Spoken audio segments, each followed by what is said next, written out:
Shalom, shalom, damai sejahtera Tuhan ada atas kita semua, amin. Dan ini selalu saya senang banget untuk mengatakan shalom ini. Dan salah satu doa saya pagi hari ini adalah bicara tentang damai sejahtera Tuhan. Buat Bapak Ibu Saudara sekalian yang ada di sini juga. Karena saya tahu bahwa saya nggak tahu tentang apa keberadaan Bapak Ibu datang pada hari ini. Tapi yang saya tahu bahwa ada damai sejahtera Tuhan yang akan menolong kita semua. Apa yang dalam keadaan Bapak Ibu saat ini? Yang dalam kesulitan, dalam pergumulan, sekali lagi ada damai sejahtera Tuhan. Sehingga kita bisa percaya bahwa hanya dekat Allah sajalah kita tenang. Amin. Ada kekuatan yang baru yang dari Tuhan buat kita semua. Puji Tuhan, siap untuk firman Tuhan? Siap ya? Oke, dalam 4 bulan ini, Januari, Februari, Maret, April, firman Tuhan ajarkan kita, tema di GSJA Bethlehem itu bicara tentang hukum kasih. Januari, Februari bicara loving God, mengasihi Allah. Maret dan April itu bicara tentang loving people, mengasihi sesama. Itu adalah hukum Allah yang Tuhan berikan, hukum kasih. Di mana dua-duanya itu equal, nggak ada siapa yang lebih unggul atau siapa yang lebih rendah. Semuanya itu sama, mengasihi Allah dan mengasihi sama. Ini adalah dasar kehidupan orang Kristen. Bicara tentang kasih Tuhan, mengasihi Allah dan mengasihi sesama. Dan hari ini temanya tetap tentang loving people, mengasihi sesama. Dan hari ini minggu terakhir di bulan April berarti akan ditutup tentang tema loving people ini. Nah, temanya atau judulnya saya kasih judul itu panas dingin. Panas dingin, coba boleh sebutin panas dingin. Oke, apa nih maksudnya panas dingin? Oke, kita mulai dengan ayat dasarnya adalah di Yohanes 15 ayat 12. Demikian firman Tuhan. Inilah perintahku, yaitu supaya kamu saling mengasihi seperti aku telah mengasihi kamu. Ayat-ayat yang dikasih merah bicara tentang inilah perintahku, supaya kamu saling mengasihi seperti aku mengasihi kamu. Jadi ini adalah perintah Yesus sendiri buat kita semua. Bahwa kita harus mengasihi sesama kita. Betul? Dan dalam perikop ini aja perintah itu ditulis 5 kali. Dan untuk saling mengasihi itu, perintah untuk saling mengasihi itu 2 kali. Jadi sesuatu yang sangat penting buat kita. Bahwa kita sebagai orang yang percaya inilah perintah Yesus buat kita. Untuk kita bisa saling mengasihi. Tapi enggak stop sampai di situ. Standar mengasihinya disampaikan seperti aku telah mengasihi kamu. Jadi standar mengasihi kita kepada sesama itu standarnya adalah standarnya Yesus mengasihi kita. Oke? Dan apa sih standarnya Yesus tentang mengasihi kita? Yesus itu memberikan hidupnya, berkorban mati di kayu salib sebagai karya salibnya buat kita untuk menyelamatkan hidup kita. Waktu Yesus bilang aku mengasihimu, dia buktikan di kayu salib untuk menyelamatkan kita. Saya dan saudara manusia yang berdosa diampuni dan ditebus oleh Yesus. Itu karena kasih Tuhan. Karena dia mengasihi kita. Kita diselamatkan dari upah dosa yang adalah maut. Sehingga kita beroleh hidup yang kekal. Hidup yang gak ada harapan diberikan harapan baru. Hidup yang tidak berharga dibuat jadi berharga. Keterikatan, perbudakan dalam dosa, kebiasaan-kebiasaan buruk. Tuhan Yesus di kayu salib membebaskan kita. Yang letih, lesu dan berbeban berat. Yesus memberikan kelegaan. Bahkan dia memberikan kepada kita hidup yang berkelimpahan. Itulah kasih Allah, kasih Yesus kepada kita. Seperti Yesus mengasihi kita, itu berarti Yesus sedang melakukan tadi itu yang disebutkan tadi. Yang dosa diampuni, ditebus. Jadi karya Yesus di kayu salib, kasihnya Yesus kepada kita itu bicara tentang keselamatan atau kabar baik bagi semua orang. Amin. Ingat ya, jadi di sini kita bisa dapat. Yang pertama ingat, mengasihi sesama itu bukan sekedar memperhatikan kebutuhan jasmani aja atau fisik saja.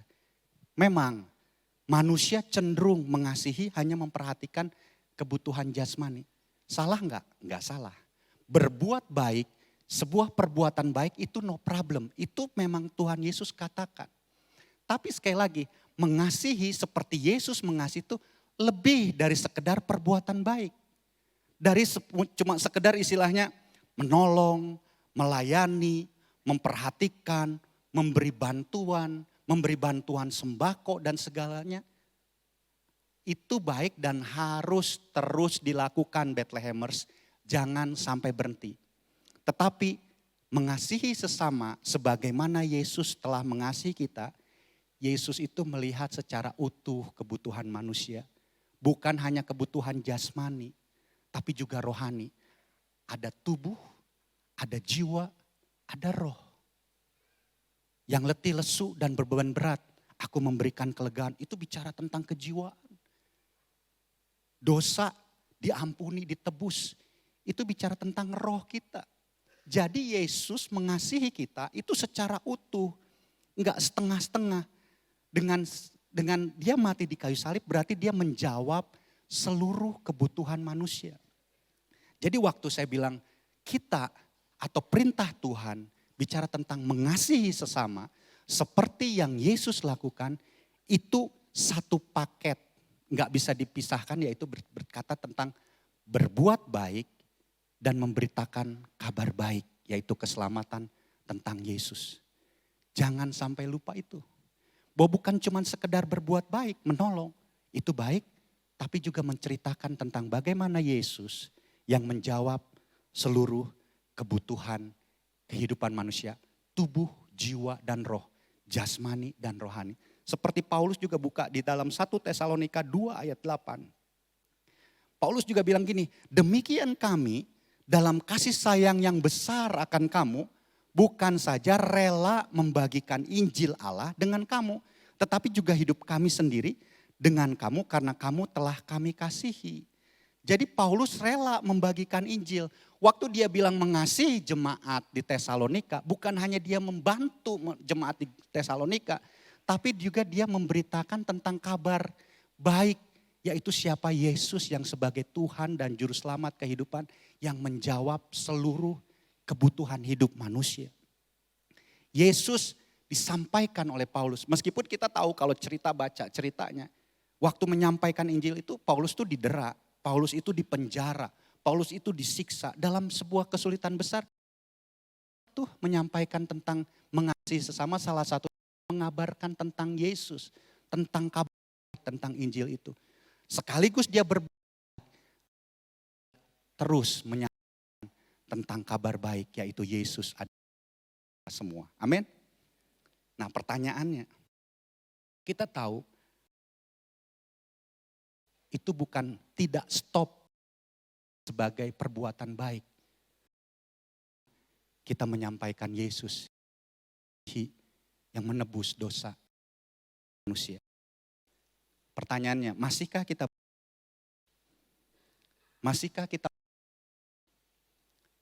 kita menangisi orang-orang yang belum mengenal? Masihkah kita punya kerinduan memperkenalkan Yesus? Menyebut Yesus sayang kamu. Sayang kamu. Mengenalkan Yesus kepada orang-orang di sekeliling kita. Lagu, saya jadi ingat sebetulnya. Ku temukan yang terhilang, hidup tak menentu arah tujuan, dalam tawa mereka dan duka, namun Tuhan dengar mereka. Lanjut. Mereka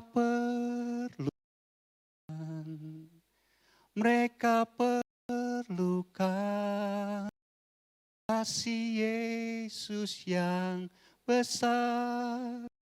sebagai jawaban. Mengasihi sesama. Jangan stop sampai perbuatan. Tapi bicara tentang si Yesus, bicara Yesus pribadi itu sendiri yang mengasihi kehidupan manusia, jiwa dan tubuh. Jadi Bethlehemers, waktu kita bicara nih, mengasihi, perbuatan baik kita akan terus lakukan. Tapi jangan pernah hilang bagi jiwa-jiwa yang terhilang. Itu yang pertama. Dan yang kedua ayat yang mendasari. Matius 24 ayat 12. Dan karena makin bertambahnya kedurhakaan, maka kasih kebanyakan orang akan menjadi dingin. Karena bertambah kedurhakaan, kejahatan, sehingga kasih kebanyakan orang menjadi dingin. Waktu mempersiapkan untuk share firman Tuhan, hal ini yang kuat yang Tuhan taruh buat kita sama-sama untuk disampaikan bahwa bagaimana kita bisa tetap mengasihi. Kalau saya bicara mengasihi sesama itu paket ya, perbuatan baik dan menyatakan Yesus, mengabarkan kabar baik. Bagaimana kita bisa mengasihi sesama di tengah-tengah kasih manusia yang semakin dingin. Kasih manusia yang semakin enggak peduli. Banyak orang yang sudah mulai enggak peduli lagi. Kepedulian hilang, mulai luntur, apalagi doain orang-orang yang terhilang. Beritakan Injil buat orang-orang yang terhilang. Bersaksi buat orang-orang yang terhilang. Dan itu mulai terhilang. Nyambung sedikit firman Tuhan Februari lalu tentang loving God. Kalau Bapak Ibu masih ingat. Mengenai keadaan manusia di akhir zaman. Itu 1-7 bicara tentang love rather than lovers of God. Mereka mencintai hawa nafsunya. Waktu itu saya manusia di akhir zaman mereka lebih sendiri dibanding mereka menjadi manusia-manusia yang egois. Bahwa Pastor Arief suka nyampaikan di sini, the biggest in the world. Me on the top. Ketika semuanya saya, dan saya. Itu adalah masalah terbesar. Karena akar kejahatan dan salah satunya adalah ego. Maka masalah kekacauan. Sehingga akhirnya semuanya tentang saya. Manusia akan semakin sulit untuk kasihnya makin dingin. Bukan cuman sulit untuk mengasihi, karena kejahatan juga akhirnya manusia itu sendiri sulit untuk bisa dikasihi. Ya, bagaimana bisa mengasihi banyak orang jahat, masa kita harus mengasihi orang jahat? Orangnya itu sendiri udah gak bisa, sulit untuk kita kasihi. Orangnya juga sulit untuk dikasihi, kita juga sulit untuk mengasihi. Sehingga sekali lagi, Tuhan bilang, inilah keadaan manusia di akhir zaman. Di mana kebanyakan kasih orang itu semakin dingin. Saya contohnya ada beberapa saya catat. Contoh keadaan manusia, perhatikan keadaan manusia di akhir zaman ini yang kasihnya makin dingin. Contohnya dalam keluarga. Kalau ada banyak sekarang kita dengar di akhir zaman ini perceraian, perselingkuhan, ketidaksetiaan satu sama lain. Di mana suami istri sulit untuk bisa saling mengasihi dan menghormati. Sulit untuk bisa saling mengampuni. Itu dilihat sama anak-anak. Sehingga anak-anak akan bertumbuh menjadi pribadi yang sulit mengasihi. Karena apa? Enggak ada contoh dan teladan dalam rumah tangga. Karena rumah seharusnya adalah tempat untuk menyatakan kasih. Kita tahu home is a place where everything start. Rumah adalah tempat di mana segala sesuatu dimulai. Meskipun ada yang baik, ada yang buruk. Kalau kita mulainya dengan yang baik, kasih mereka akan bertumbuh menjadi anak-anak yang bisa mengasihi. Tapi kalau enggak ada teladan dalam rumah tangga, atau mereka enggak mengalami kasih, hubungan orang tua dengan anak mereka enggak mengalami kasih, maka itu juga pertumbuhan hidup mereka. Itu dalam rumah tangga. Contohnya lagi yang kedua mungkin dalam dunia pendidikan, kerjaan, bisnis, pelayanan. Hukum dunia ini bilang bahwa siapa yang mau terbesar itu harus jadi tercepat, terkuat, terhebat, terpintar, terkaya, semuanya. Sehingga persaingan itu sangat ketat. Setuju? Persaingan dalam dunia ini sangat ketat. Saya bukan bilang persaingan itu salah. Enggak salah tentang persaingan. Jika persaingan untuk menjadi yang itu dengan berusaha untuk mengalahkan orang lain, berusaha untuk menghalalkan berbagai cara untuk kita menjadi yang itu, itulah yang salah. Kita dengar orang memfitnah, merendahkan orang lain, menjelekkan orang lain supaya dia menjadi yang terbaik. Bahkan kalau dalam dunia kerja ada istilahnya namanya carmuk. Tahu carmuk? Cari muka. Supaya apa? Supaya dia menjadi yang tersayang oleh bosnya. Itu terjadi dalam kehidupan. Sekali lagi, nggak salah tentang persaingan. Seharusnya persaingan kehidupan kita adalah bersaing hidup kita dengan diri kita. Kita harus lebih baik dari kita sebelumnya. Daniel harus lebih baik dari Daniel kemarin dan Daniel hari ini. Besok berarti Daniel harus lebih baik. Itu adalah persaingan kehidupan kita untuk kita bisa lebih baik. Kalau boleh dibilang semakin hari hidup kita harus diubahkan semakin mirip sama Yesus. Ada perubahan kehidupan. Bukan persaingan untuk mengalahkan satu sama lain. Contohnya itu. Yang ketiga, contohnya masyarakat dalam pergaulan media sosial. Jadi ingat sebetulnya ini pernah disampaikan di doa komunal. Jangan sampai nih ya, jangan sampai kita gini, senang melihat orang susah, susah melihat orang senang. Sekali lagi, jangan sampai ya, kita senang melihat orang susah, tapi susah melihat orang senang. Hati-hati, kalau kasih makin dingin, ini seperti ini. Kalau orang lagi senang, kita susah hati gitu istilahnya. Jadi timbulnya iri hati. Timbulnya di media sosial kan gitu, jadi aduh susah banget kalau ngelihat dia jalan-jalan kayaknya bahagia banget, kayak jadi susah banget. Kalau kasih makin dingin, kita senang ngelihat orang susah. Coba menyombongkan diri, ini gue berhasil. Hati-hati, kalau kasih mulai dingin, dalam pergaulan juga adalah satu tadi. Jangan sampai, tapi saya percaya Bethlehemers enggak seperti itu. Justru kita akan senang melihat orang yang senang, ikut bersuka cita dengan orang yang berhasil, amin. Susah ikut bersama-sama, yuk kita tanggung bersama. Karena itu ada kasih. Yang keempat, kejahatan makin bertambah. Kedurhakaan disebutkan bertambah. Dosa, keterikatan, kecanduan makin bertambah. Membuat manusia itu menjadi saling curiga. Curiga mulu bawaannya. Waktu ada yang berbuat baik, ditanya, apa nih maksudnya? Gereja memberikan sembako. Apa nih maksudnya gereja nih? Segala sesuatu jadi dibikin curiga. Tapi itu, ya itulah kehidupan di dunia ini. Belum lagi pernah nggak, sering nggak dengar kata gini. Jangan terlalu baik sama orang. Nanti dimanfaatin. Nasihatnya keren banget ya. Betul. Terus, jangan mau ngalah. Nanti kalau ngalah diinjek-injek.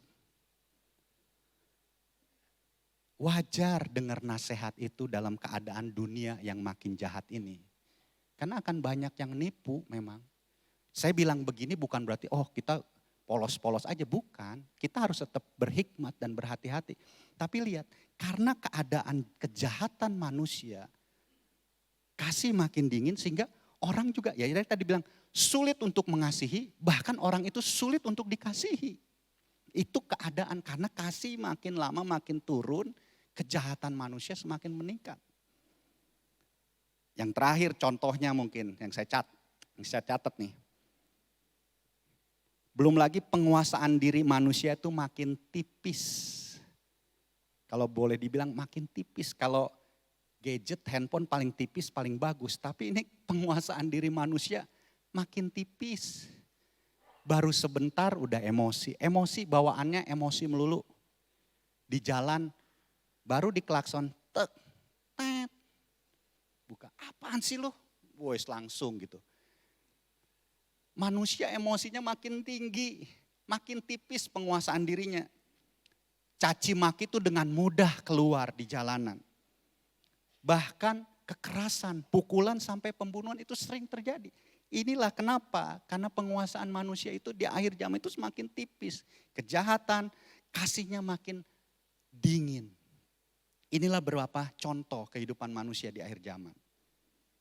Sehingga mengasihi sekali lagi sesama itu menjadi hal yang sangat sulit, semakin sulit bahkan tidak mudah. Bahkan sepertinya mengasihi atau mengampuni orang yang menyakiti hati kita itu enggak mungkin lagi.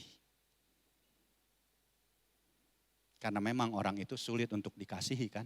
Menyakiti hati kita gimana kita mau sayang. Orangnya sulit emang dikasihi sama kita.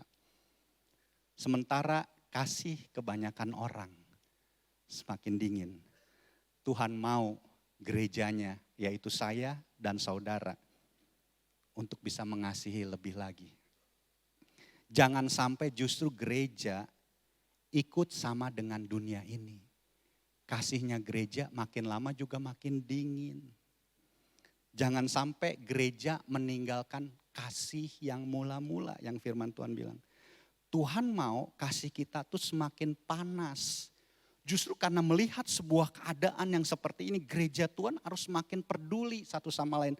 Berdoa terus untuk jiwa-jiwa terhilang. Kita ingat 2 bulan lalu, bulan Oikos, di mana gereja kita diajarkan untuk terus berdoa buat orang-orang yang terhilang. Terus kita melayani, mengasihi sesama. Itulah gereja, seharusnya gereja harus bisa menjaga atau mengantisipasi jangan sampai gereja ikut kasihnya makin dingin. Kalau gereja Tuhan udah kasihnya yang dingin, siapa lagi yang akan menyampaikan kasih Tuhan buat dunia ini? Gak ada. Jadi gereja harus mengantisipasi jangan sampai gereja kehilangan kasih yang mula-mula. Di Alkitab kita belajar ada 7 jemaat dan saya akan bagikan 2 aja. Contohnya yang pertama adalah jemaat di Efesus. Efesus di Wahyu 2 ayat 2 sampai 5. Demikian firman Tuhan. Aku tahu ini bicara jemaat di Efesus ya. Firman Tuhan bicara di jemaat di Efesus ini biar kita bisa belajar. Aku tahu segala pekerjaanmu, baik jerih payahmu maupun ketekunanmu. Aku tahu bahwa engkau tidak dapat sabar terhadap orang-orang yang jahat. Bahkan engkau telah mencobai mereka yang menyebut dirinya rasul. Tetapi yang sebenarnya tidak demikian. Bahwa engkau telah mendapati mereka pendusta. Ayat 3. Dan engkau tetap sabar dan menderita oleh karena namaku. Dan engkau tidak mengenal lelah. Ayat 4. Namun demikian aku mencela engkau karena engkau telah meninggalkan kasihmu yang mula-mula, yang semula. Ayat 5. Sebab itu ingatlah betapa dalamnya engkau telah jatuh. Bertobatlah dan lakukan lagi apa yang semula engkau lakukan. Jika tidak demikian, aku akan datang kepadamu dan aku akan mengambil kaki dianmu dari tempatnya. Jikalau engkau tidak bertobat. Jemaat Efesus adalah kalau boleh dibilang itu jemaat yang sukses. Mereka tekun beribadah. Mereka melakukan pekerjaan-pekerjaan yang baik. Bahkan pengajaran aja mereka jaga. Kalau ada ini yang sesat nih langsung diperbaiki. Gak bisa nih gini-gini dikasih tahu. Betul. Dan akhirnya sebetulnya gereja ini menjadi gereja yang hanya institusi religius aja. Yang kerjaannya berdebat tentang ini teologianya kayak gimana nih. Jadi hanya sebuah institusi agamawi saja. Sehingga dia meninggalkan kasih yang mula-mula. Makanya Tuhan di ayat 4 tadi bilang, aku mencela engkau. Karena engkau telah meninggalkan kasihmu yang mula-mula. Dan Tuhan bilang, bertobatlah karena betapa dalam kamu sudah jatuh. Jika kasih yang mula-mula, yang pertama kasih kepada Allah. Waktu kasih kepada Allah, kasih Allah ada dalam hidup kita, hatinya Tuhan. Maka kita akan mengasihi sesama kita. Jika kasih sudah ada, kasih hanya sebatas liturgi agamawi. Hanya sebatas melakukan perintah manusia yang dihafalkan. Firman Tuhan keras bilang bahwa bangsa ini datang kepadaku beribadah. Memuliakan Tuhan melalui bibirnya.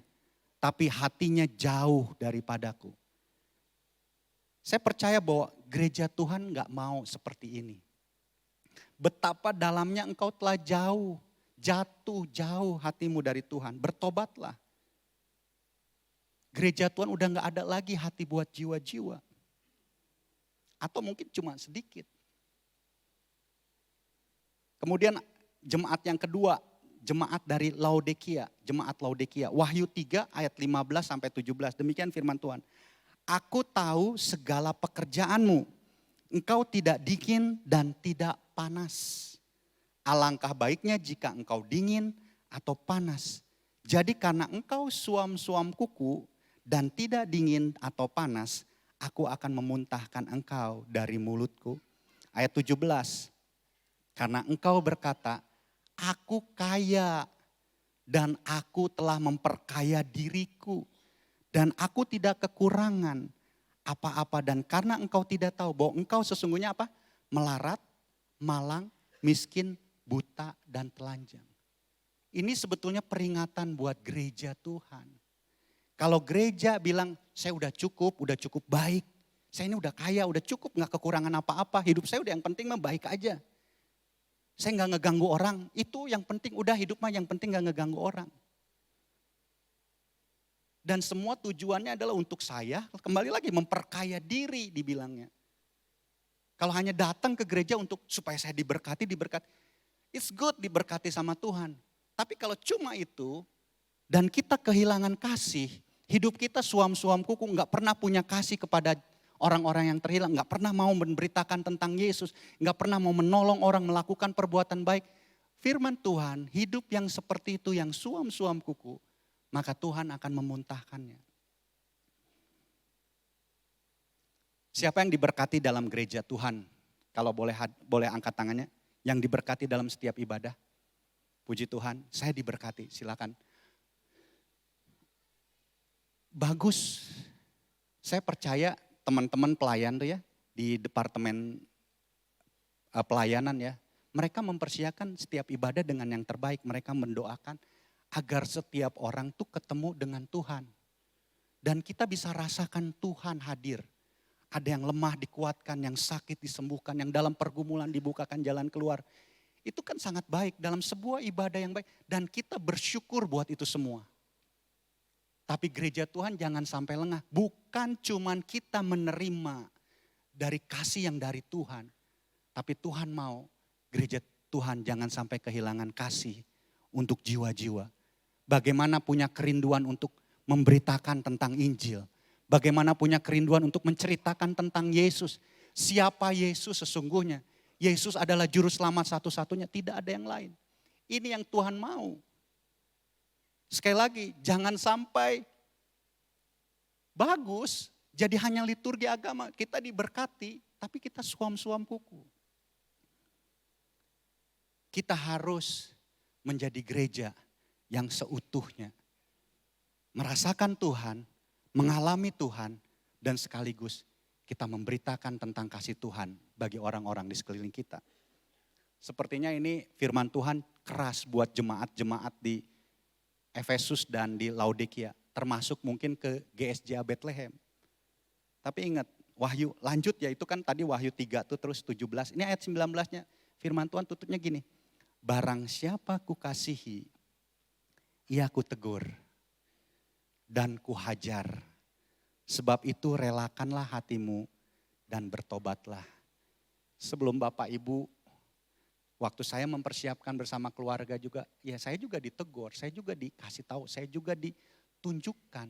Karena memang firman Tuhan kan fungsinya apa?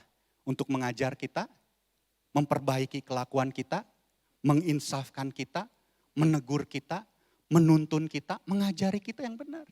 Kalau firman Tuhan ini hadir pada hari ini, bicara kepada kita semua, tujuannya bukan, nggak ada yang lain, cuma satu, karena Allah mengasihi kita. Tuhan mau gereja Tuhan jangan sampai menjadi gereja yang sama dengan dunia yang kasihnya makin dingin. Tapi gereja Tuhan adalah gereja yang kasih mula-mulanya tetap kuat. Hidupnya gak suam-suam kuku, tetap semangat, tetap panas dalam mengasihi Tuhan dan mengasihi sesama. Ingat tujuan gereja adalah amanat agung. Amanat agung, beritakan Injil, muridkan semua orang. Perkenalkan Yesus. Kasihi orang sesama kita. Ini adalah kasih Tuhan buat kita. Saya percaya firman Tuhan ini termasuk buat saya, buat kami. Sekeluarga dan buat semua Bapak Ibu, bahwa Tuhan mengingatkan kita bahwa mengasihi sesama itu satu paket. Enggak cuma perbuatan baik, tapi sebuah kabar baik yang harus kita sampaikan, yaitu tentang Yesus. Masihkah kita punya hati untuk mengasihi? Saya akan tutup bagian kedua, ini bicara tentang ada 3 hal. Bagaimana dapat mengasihi sesama di saat kasih kebanyakan orang menjadi dingin. Bagaimana kita sebagai gereja Tuhan masih tetap bisa mengasihi, bahkan terus mengasihi di saat kasih kebanyakan orang mulai dingin. Yang pertama saya catat itu bicara, yang pertama yang harus kita lakukan adalah kita melekat pada Tuhan. Yohanes 15 ayat 9 sampai 10. Yohanes 15 ayat 9 sampai 10 demikian. Seperti Bapa telah mengasihi aku, demikianlah juga aku telah mengasihi kamu. Tinggallah di dalam kasihku itu, jikalau kamu menuruti perintahku, kamu akan tinggal di dalam kasihku. Seperti aku menuruti perintah Bapakku dan tinggal di dalam kasihnya. Kemudian Yohanes 15 ayat 4 sampai 5. Tinggallah di dalam aku dan aku di dalam kamu. Sama seperti ranting tidak dapat berbuah dari dirinya sendiri kalau ia tidak tinggal pada pokok anggur. Demikian juga kamu tidak berbuah jikalau kamu tidak tinggal di dalam aku. Ayat yang kelima, akulah pokok anggur dan kamulah ranting-rantingnya. Barang siapa tinggal di dalam aku dan aku di dalam dia, ia berbuah banyak. Sebab di luar aku, kamu tidak dapat berbuat apa-apa. Yang pertama, bagaimana kita bisa mengasihi orang. Sementara kasih manusia semakin dingin. Kita harus tinggal di dalam Tuhan. Kita harus melekat kepada Tuhan. Karena Allah itu adalah kasih. Kita bisa mengasihi orang karena Allah terlebih dahulu mengasihi kita. Itu kan firman Tuhan. Kita nggak akan pernah bisa mengasihi orang kalau kita nggak berterima kasih Tuhan. Karena nggak mungkin kita bisa memberi sesuatu yang kita nggak punya. Dan Allah itu adalah kasih. Kasih Allah yang memampukan kita untuk dapat mengasihi sesama. Oleh karena itu saya mau mendorong. Melekat kepada Tuhan, tinggal dalam kasih Tuhan itu. Ayo bangun terus hubungan yang erat dengan Tuhan.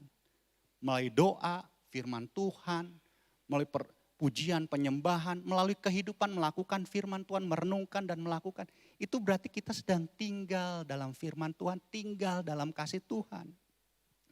Sehingga kita akan menerima dan mengalami kasih Allah yang semakin besar dalam kehidupan kita. Mengalami, menerima kasih Allah yang semakin besar dalam kehidupan kita. Maksudnya apa? Apakah Tuhan ngasihnya setengah-setengah? Waktu dia memberikan kasihnya, dia kasih setengah-setengah? Enggak. Tuhan kasih sudah full buat kita semua. Karya Yesus di kayu salib itu sudah selesai full. Kasihnya udah dinyatakan habis, enggak ada sisanya istilahnya. Kalau Tuhan bilang, aku mengasihi engkau, semuanya udah aku kasih, enggak kesisa. Tapi gimana kok bisa bilang bahwa mengasihi Allah, mengalami Tuhan kasihnya lebih besar, semakin besar. Tuhan biar kami mengalami kasih-Mu yang semakin besar dan semakin besar. Maksudnya apa? Allah sudah memberikan full. Tapi kita yang mengalami kasih Allah itu beda-beda tiap orang. Saya suka waktu itu Pastor Danilio pernah kasih ilustrasi. Kalau Tuhan itu ibaratnya matahari, dia adalah kasih matahari, dia menyinari. Matahari itu memanaskan atau menyinari bumi enggak setengah-setengah, pokoknya dengan kekuatan full aja. Kalau nyalahin kompor udah paling besar aja, paling besar dia, pokoknya udah full. Cuma kita yang merasakan panasnya itu tergantung dari jarak. Bumi ke berapa tuh? Ke 8, ke 7, ke 10. Jaraknya. Semakin kita dekat dengan sumbernya, semakin panas. Semakin kita dekat lagi, semakin panas. Sewaktu kita melekat kepada sumbernya, hidup kita hangus terbakar dan ada kasih Tuhan yang begitu membara dalam hidup kita. mengalami kasih Tuhan, menerima kasih Tuhan itu kehidupan sehari-hari.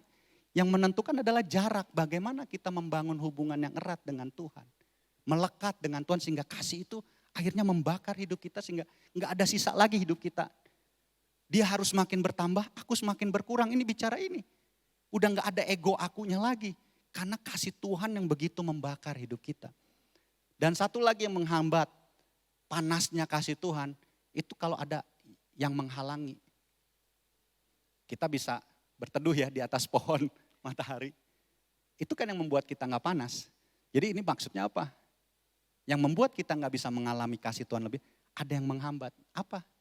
Kebiasaan-kebiasaan, dosa-dosa yang merintangi, yang menghambat. Lepaskan itu. Sehingga akhirnya kasih Tuhan semakin besar dan semakin besar dalam kehidupan kita. Karena semakin besar kita menerima dan mengalami kasih Allah, maka semakin besar pula kita dapat mengasihi sesama. Sekali lagi ya, semakin besar kita menerima dan mengalami kasih Allah, maka semakin besar pula kita dapat mengasihi sesama. Karena kita bisa memberi dari apa yang kita terima, yaitu dari Tuhan. Contohnya ayatnya sebetulnya ada nih, di Lukas 7 ayat 47. Tapi hati-hati nih baca ayat ini ya, nanti saya terangkan. Sebab itu aku berkata kepadamu, hati-hati, dosanya yang banyak itu telah diampuni sebab ia telah banyak berbuat kasih. Tetapi orang yang sedikit diampuni, sedikit juga ia berbuat kasih. Seringkali ini dipakai nih, bahwa diampuni itu karena sebab ia telah berbuat kasih. Oh kalau gitu berbuat baik baru diampuni. Salah ya, hati-hati. Ini lagi viral soalnya. Pengampunan itu bisa diperoleh karena berbuat baik. Salah. Kalau kita lihat aslinya, saya coba lihat aslinya, ini bicara cerita tentang Yesus diurapi oleh perempuan berdosa. Dia menuangkan minyak wangi, kemudian dia menyekaknya dengan air mata dan rambutnya. Dan Yesus bilang begini, dosamu yang besar sudah diampuni sebab ia banyak berbuat kasih. Tapi kan di belakangnya ada orang yang sedikit diampuni, sedikit berbuat kasih.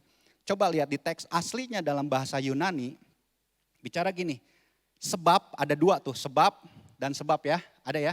Oke, dalam bahasa aslinya Yunani sebab yang pertama itu pakai kata karin, asalnya dari kata karis atau artinya kasih karunia.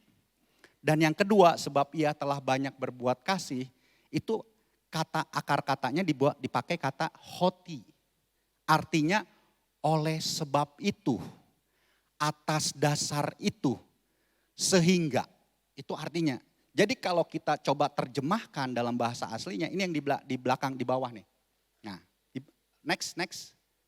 Nah ini artinya, oleh kasih karunia aku berkata kepadamu, dosa yang banyak itu telah diampuni. Oleh sebab itu, oleh atas dasar bahwa kasih karunia yang mengampuni, kamu sehingga ia telah banyak berbuat kasih. Jadi jangan dibalikin, berbuat kasih supaya diampuni, salah. Semua kita mesti sadar bahwa awal semuanya adalah karena kasih karunia Tuhan buat kita. Sehingga kita diampuni dosa kita. Semakin besar kita merasakan bahwa aku diampuni, maka semakin besar itu sehingga kita juga akan berbuat kasih lebih besar. Kalau boleh dibilang ya, ini sebetulnya dipertegas di Lukas 7 sebelumnya, ayat 40 sampai 3. Ini bicara tentang Yesus diurapi, ayat 40 dan sampai 43 bilang demikian. Lukas 7 ayat 40 dan 43. Lalu Yesus berkata kepadanya, Simon, ada yang hendak kukatakan kepadamu. Sahut Simon, katakanlah guru, ada 2 orang yang berhutang kepada seorang pelepas uang. Yang seorang berhutang 500 dinar, yang lain 50. Karena mereka tidak sanggup membayar, maka ia menghapus hutang kedua orang itu. Siapakah di antara mereka yang akan terlebih mengasihi dia? Jawab Simon, aku kira dia yang paling banyak dihapuskan hutangnya. Kata Yesus kepadanya, betul pendapatmu. Orang wanita yang berdosa ini, dia merasa bahwa dosanya yang begitu besar. Oleh karena kasih karunia Tuhan, dia mengalami kasih karunia Tuhan, dia diampuni. Sehingga dia mengasihi lebih besar, lebih banyak dalam mengasihi. Sekali lagi, seberapa besar kita mengalami kasih Tuhan, sebesar itu juga kita bisa mengasihi sesama. Karena hanya kasih Tuhan yang memampukan. Kalau Bapak Ibu ingat, saya jadi ingat cerita. Ada yang berdoa, orang Farisi dan pemungut cukai. Orang Farisi berdoanya di depan, orang pemungut cukai di belakang. Orang Farisi bilangnya apa? Tuhan, aku bersyukur, aku enggak seperti dia. Aku sudah melakukan perintahmu, Tauratmu, aku memberikan perpuluhan dan semua aku lakukan yang terbaik sesuai dengan Tauratmu. Tetapi pemungut cukai itu yang di belakang, dia bilang, Tuhan ampuni, aku ini orang yang berdosa. Aku banyak melakukan kesalahan, tapi aku perlu kasih karuniamu. Dan Yesus bilang, dialah yang diampuni. Dan orang-orang seperti itu yang merasa bahwa saya tuh dikasih hari ini kan semua karena kasih karunia Tuhan. Kasih yang itulah yang akan memampukan kita untuk dapat mengasihi. Tapi kalau cuman bicara, gue udah baik, yang penting udah baik. Kasih kecil itu ya, yang membuat akan berbuat kecil juga. Itu yang firman Tuhan katakan. Semakin kita mengalami kasih Tuhan semakin besar juga kita akan dapat mengasihi. Oleh karena itu dekat dengan Tuhan. Dan sekali lagi, untuk mengklirkan yang lagi viral,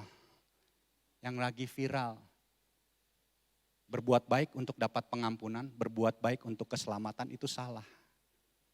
Keselamatan selalu dimulai oleh Tuhan sendiri. Dia sendiri yang memulai.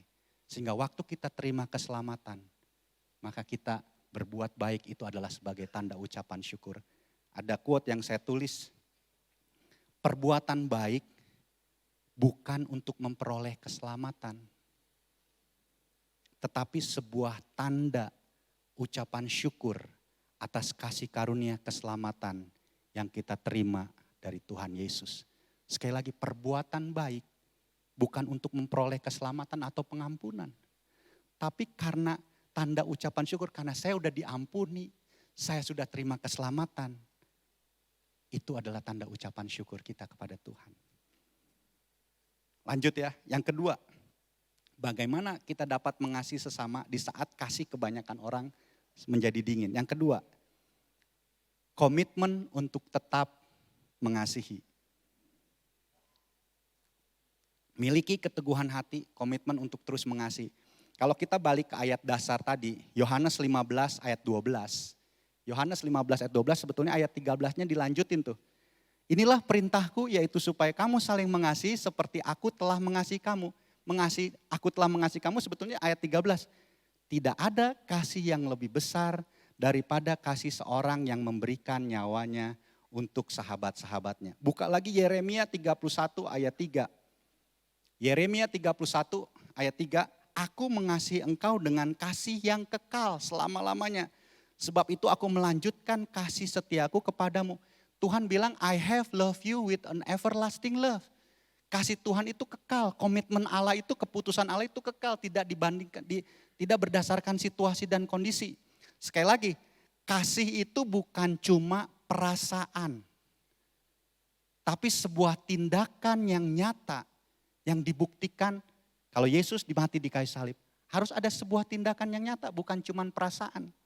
Bayangin aja, kalau Allah kita kasihnya cuma sebatas perasaan, gak punya komitmen untuk mau mengasihi kita, habislah kita. Berapa banyak kita mengecewakan Tuhan, bahkan manusia menolak Tuhan. Tapi Allah berkomitmen, aku tetap mengasihimu. I have loved you with an everlasting love. Aku tetap mengasihi kamu dengan kasih yang kekal. Mau keadaan seperti apa, aku tetap mengasihi engkau. Kita harus punya komitmen ini. Seperti Yesus mengasihi, kan dia punya komitmen. Manusia menolak, tapi dia tetap lakukan itu di atas kayu salib. Kalau kasih kita cuma perasaan, ya bakalan hilang lah. Bakalan ikut dingin lah. Suami istri, kalau kasih kita cuma perasaan, suami kita, istri kita suka ngeselin nggak? Saya bicara ini bukan, ya karena ada istri saya. Ya dia pasti suka ngeselin, tapi saya juga suka ngeselin dia sih. Jadi sama-sama. Tapi kalau kasihnya cuman perasaan, apakah saya nggak akan mengasihi dia waktu dia mengeselin kita gitu? Atau anak kita. Kalau kita punya komitmen, waktu suami istri berjanji di hadapan Tuhan, bahwa aku akan mengasihi baik waktu susah maupun senang. Waktu sakit maupun sehat. Waktu perubahan fisik, gemuk atau langsing, itu kan sebuah komitmen. Untuk mengasihi sesama kita, itu perlu komitmen seperti Yesus sudah berkomitmen. Dia bilang, kalau boleh Bapak, bukan kehendakku yang jadi, tapi kehendakmu yang jadi. Aku akan jalani jalan salib itu. Meskipun aku tahu itu berat, orang-orang akan menolak aku, orang-orang akan meludahi aku, orang-orang akan menyiksa aku. Tapi aku jalani itu karena aku berkomitmen memutuskan diriku untuk datang ke dunia ini untuk mengasihi mereka semua. Supaya kasih kita bisa mengasihi dalam kasih yang makin dingin, kita perlu komitmen untuk mengasihi sesama kita, untuk memberitakan Injil bagi orang-orang yang belum mengenal Tuhan. Yang ketiga, yang terakhir, cepat. Yang ketiga, yang terakhir, bagaimana dapat mengasihi sesama di saat kasih kebanyakan orang menjadi dingin. Yang ketiga, jaga hati dari dunia ini. 1 Yohanes 2 ayat 15 dan 17 sampai 17 mengatakan gini, janganlah kamu mengasihi dunia dan apa yang ada di dalamnya. Jikalau orang mengasihi dunia, maka kasih akan Bapa tidak ada di dalam orang itu. Ayat 16, sebab semua yang ada di dalam dunia, yaitu keinginan daging, keinginan mata, serta keangkuhan hidup, bukanlah berasal dari Bapa, melainkan dari dunia. Dan dunia ini sedang lenyap dengan keinginannya. Tetapi orang yang melakukan kehendak Allah tetap hidup selama-lamanya. Jaga hati kita dari dunia. Karena dunia dengan segala keinginannya dibilang akan lenyap. Tapi yang terbesar adalah kasih. Yang akan tinggal selama-lamanya adalah kasih. Kalau hati kita penuh dengan dunia ini, dengan segala keinginannya, dengan segala keangkuhannya, maka kasih Bapa itu akan hilang. Dan itu semuanya akan lenyap. Tapi waktu kita jaga hati kita, kita minta Tuhan, yang jaga hati bukannya orang lain ya. Yang harus jaga hati kita tuh diri sendiri. Bukan Tuhan yang harus jagain hati kita, emangnya Tuhan hansip. Yang mesti jaga tuh kita, tapi kita minta kekuatan dari Tuhan. Tuhan, aku mau jaga hati kita. Dari apa yang kita tonton, dari apa yang kita dengar, dari apa yang kita lihat, dari segala sesuatu yang masuk, kita harus jagai. Sehingga hati kita tetap murni di hadapan Tuhan.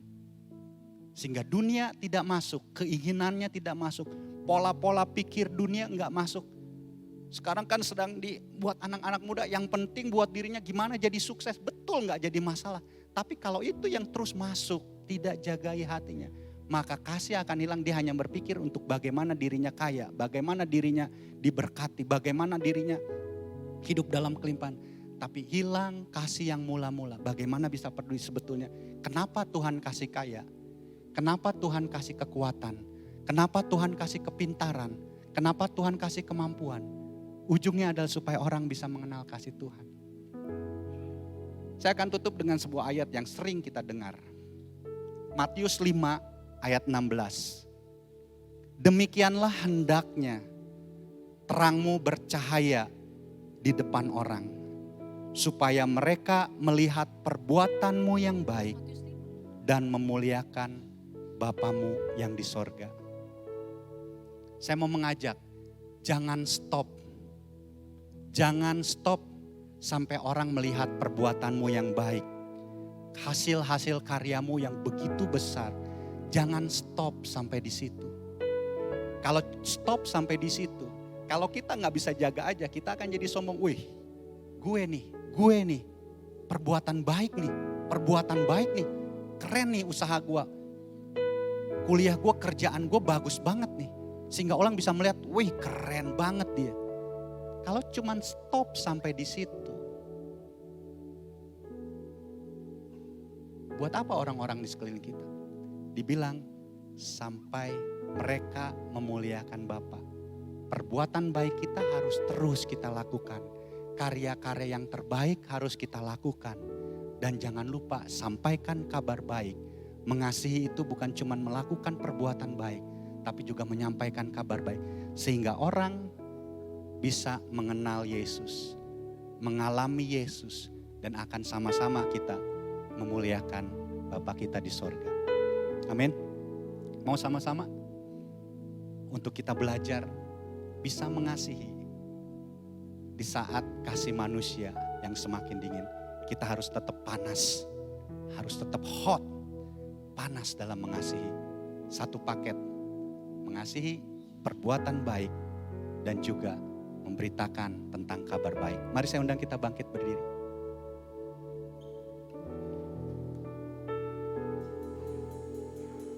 Jadikan lagu ini sebagai doa kita kepada Tuhan. Silakan, kita akan nyanyikan lagu ini sebagai doa kita kepada Tuhan.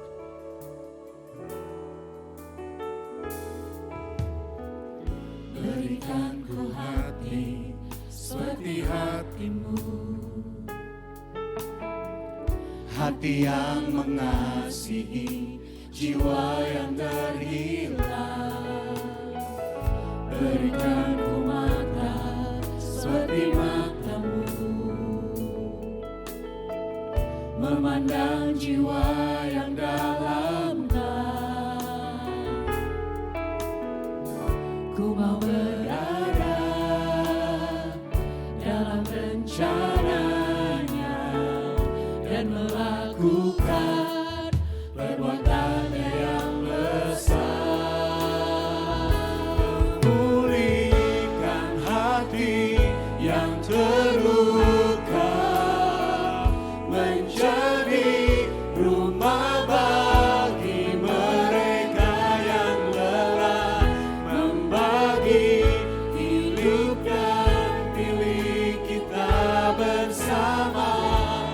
Jadikan hatiku seperti hatimu, Bapa. Selama lagu ini dinyanyikan, Bapak Ibu, mungkin ada yang sedang berdoa buat anak. Kayaknya susah untuk dapat mengasihinya. Tapi bilang kasih Tuhan, punya komitmen.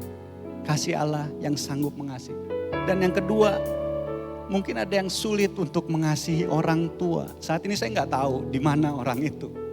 Ada yang sulit untuk mengasihi, memang mungkin papahnya yang salah. Mungkin mamahnya yang salah. Tapi waktu kita mengalami kasih Tuhan, bahwa Allah mengasihi teman-teman, anak-anak youth, anak-anak muda, Allah mengasihi. Dan kasih itulah yang memampukan untuk bisa mengasihi dan mengampuni orang tuamu.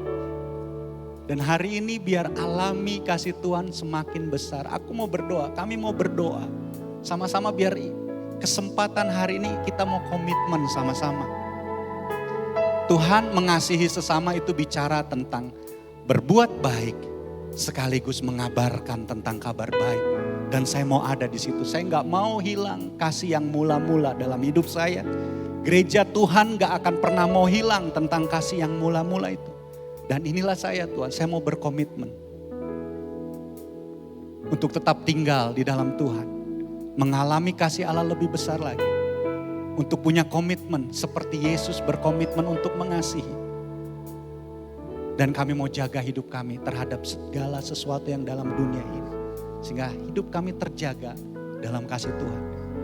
Mari nyanyikan lagu ini sebagai komitmen kita. Angkat tangan kita kepada Tuhan yang mau berkomitmen. Berikan ku hati Tuhan. Amin. Berikan ku hati seperti hatimu, hati yang mengasihi, jiwa yang terhilang. Berikan ku mata seperti matamu, memandang jiwa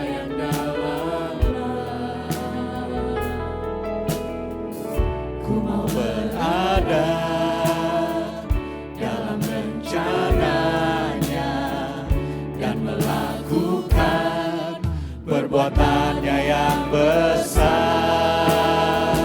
memulihkan hati yang terluka, menjadi rumah bagi mereka yang lelah, membagi hidup dan milik kita bersama.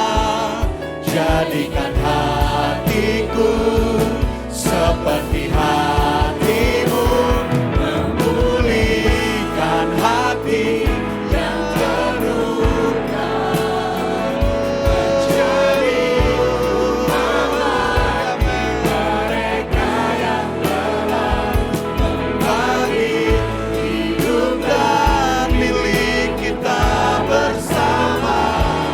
Jadikan hatiku seperti hatimu, Bapa.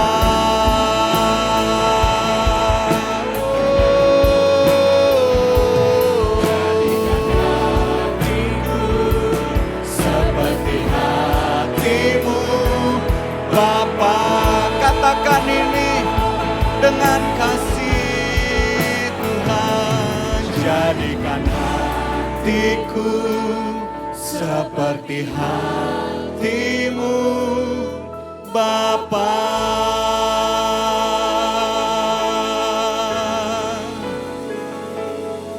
Pada hari ini kami berdoa kepadamu Tuhan.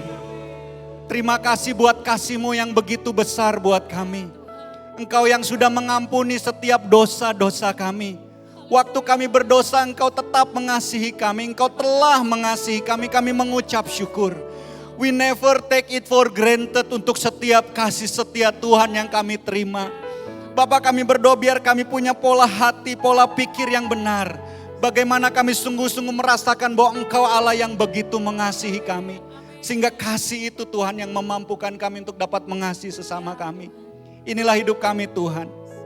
Inilah hidup kami Tuhan. Inilah hidup kami yang kami serahkan kepada Tuhan. Sebagai tanda ucapan syukur kami kepadamu. Tuhan, kami mau mengasihi sesama kami. Kami mau berbuat baik bagi sesama kami. Kami mau menyampaikan kabar baik bagi sesama kami. Bahwa hanya Yesuslah Tuhan satu-satunya. Juru selamat dan jawaban buat setiap kehidupan. Sekali lagi pakai hidup kami. Inilah kami Tuhan. Pakai hidup kami. Kami berdoa. Kalau ada yang sedang berdoa buat anak-anak. Tuhan kuatkan setiap orang tua. Untuk dapat mengasihi. Dan hanya kasih Tuhan juga akan memampukan untuk mengasihi anak-anaknya. Kami berdoa buat anak-anak muda. Kami berdoa Tuhan kalau mereka yang sedang berdoa buat orang tuanya, buat papa, mamanya. Yang mungkin mereka disakiti. Sekali lagi hanya kasih Tuhan yang memampukan mereka untuk berkata, aku mengampuni papa, aku mengampuni mama. Sehingga akan terjadi rekonsiliasi dalam keluarga, keutuhan dalam keluarga. Kamu berdoa sekali lagi, kuatkan. Kasih-Mu melimpah buat hidup kami semua. Terima kasih Tuhan, kami serahkan hidup kami ke dalam tangan. Inilah kami Tuhan, pakai kami untuk kami bisa mengasihi sesama kami seperti Yesus mengasihi kami. Terima kasih Tuhan, haleluya, haleluya.